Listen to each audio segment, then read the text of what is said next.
ಅಂತಾರಾಷ್ಟ್ರೀಯ ಮಾರುಕಟ್ಟೆಯಲ್ಲಿ ದರ ವಿಪರೀತ ಏರಿರುವ ಕಾರಣ ದೇಶೀಯ ಮಾರುಕಟ್ಟೆಯಲ್ಲೂ ರಾಸಾಯನಿಕ ಗೊಬ್ಬರದ ಧಾರಣೆ ಏರುತ್ತದೆ. ರೈತರ ಹಿತರಕ್ಷಣೆಗಾಗಿ ಧಾರಣೆ ಸ್ಥಿರತೆ ಸಾಧಿಸಲು ಸರ್ಕಾರ ಸಾಧ್ಯವಿರುವ ಎಲ್ಲಾ ಕ್ರಮಗಳನ್ನು ಕೈಗೊಳ್ಳುತ್ತದೆ.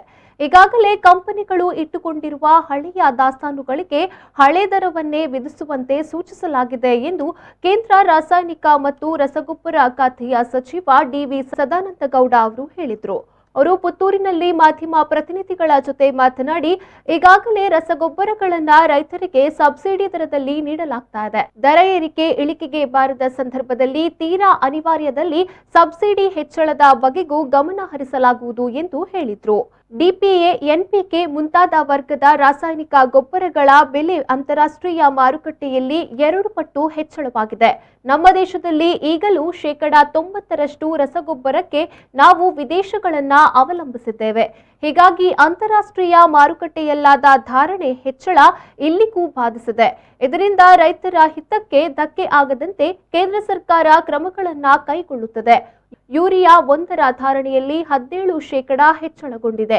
ಇತರ ಗೊಬ್ಬರಗಳ ಬೆಲೆ 40% ಹೆಚ್ಚಳಗೊಂಡಿದೆ. ಕಳೆದೊಂದು ವಾರದಿಂದ ನಾನು ದೇಶದ ಪ್ರಮುಖ ಉತ್ಪಾದನಾ ಘಟಕಗಳ ಜೊತೆಗೆ ನಿರಂತರ ಮಾತುಕತೆ ನಡೆಸುತ್ತಿದ್ದೇನೆ. ಈ ಕಂಪನಿಗಳಲ್ಲಿ ಈಗಾಗಲೇ ಮುಂದಿನ 1.5 ತಿಂಗಳಿಗಾಗುವಷ್ಟು ರಸಗೊಬ್ಬರದ ದಾಸ್ತಾನಿದೆ. ಇದೆಲ್ಲವನ್ನ ಹಳೆಯ ದರದಲ್ಲೇ ಮಾರಾಟ ಮಾಡುವಂತೆ ಸೂಚನೆ ನೀಡಿದ್ದೇನೆ ಎಂದು ಹೇಳಿದರು. ನಮ್ಮ ಫಾಸ್ಫ್ಯಾಟಿಕ್, ಫಾಸ್ಫರಸ್ ಎಲ್ಲ ಇದಕ್ಕೆ ಅಂದರೆ DAP, NPK ಇದಕ್ಕೆಲ್ಲ 2 ಪಟ್ಟಿನಷ್ಟು ಜಾಸ್ತಿ ಆಗಿದೆ ಇಂಟರ್ನ್ಯಾಷನಲ್ ಮಾರ್ಕೆಟ್. ಭಾರತ ದೇಶ ಈ NPK, DAP ಇದನ್ನೆಲ್ಲವನ್ನು ಕೂಡ 90% ನಾವು ವಿದೇಶವನ್ನು ಅವಲಂಬನೆ ಮಾಡಿಕೊಂಡಿರುವ ಎಲ್ಲ ಇಂಪೋರ್ಟ್ ಮಾಡಿ ಇಲ್ಲಿ ಪ್ರೊಡಕ್ಷನ್ ಮಾಡುವಂಥದ್ದು ಮಾತ್ರ ನಮ್ಮಲ್ಲಿರುವಂಥದ್ದು. ಭಾರಿ ರೇಟ್ ಜಾಸ್ತಿ ಆದಂಥ ಹಿನ್ನೆಲೆಯಲ್ಲಿ ನಾವು ಸ್ವಲ್ಪ ಆಲೋಚನೆಗಳನ್ನು ಮಾಡಬೇಕು ಅಂತ ಹೇಳಿ ನಾವು ನಿಶ್ಚಯಗಳನ್ನು ಮಾಡಿಕೊಂಡಿದ್ದೀವಿ. ಇದರ ಜೊತೆಯಲ್ಲಿ ರೈತರಿಗೆ ಭಾರ ಆಗದಿರುವಂಥದ್ದು ನಮ್ಮ ಜವಾಬ್ದಾರಿ.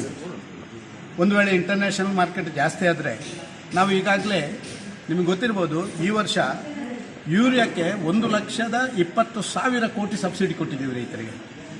ಸುಮಾರು 20 ರೂಪಾಯಿ ನಿಮಗೆ 1 ಕಿಲೋಕ್ಕೆ ಆದರೆ ಇಲ್ಲಿ ನಿಮಗೆ 5 ರೂಪಾಯಿಗೆ ಸಿಗ್ತದೆ. 15 ರೂಪಾಯಿ ನಾವು ಕೇಂದ್ರ ಸರ್ಕಾರ ಈ ಸರಿ ಕಳೆದ ವರ್ಷ ಅದರಿಂದ ಹಿಂದಿನ ವರ್ಷ ಉತ್ತಮ ಮಳೆ ಆಗಿದೆ. ಇಡೀ ದೇಶದಲ್ಲಿ ಎಲ್ಲ ಜಲಾಶಯಗಳು ತುಂಬಿದೆ, ಎಲ್ಲ ಕಡೆ ನೀರು ಗ್ರೌಂಡ್ ವಾಟರ್ ಜಾಸ್ತಿ ಆಗಿದೆ. ಕೋವಿಡಿಂದಾಗಿ ಎಲ್ಲ ಜನ ಪೇಟೆಯಿಂದ ಬಂದು ಹಳ್ಳಿಯಲ್ಲಿ ಕೂತ್ಕೊಂಡು ಬೇರೆ ಏನು ಕೆಲಸ ಇಲ್ಲ, ಹಾಗೆ ಕೃಷಿ ಕೆಲಸ ಮಾಡುವ ಅಂತೇಳಿ ಮಾಡಿದ್ದಾರೆ.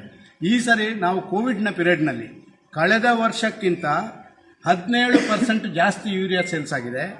42% ಫಾಸ್ಫ್ಯಾಟಿಕ್ ಫರ್ಟಿಲೈಸರ್ಸ್ ಜಾಸ್ತಿ ಸೇಲ್ ಆಗಿದೆ. ನೀವು ಆಲೋಚನೆ ಮಾಡಿ.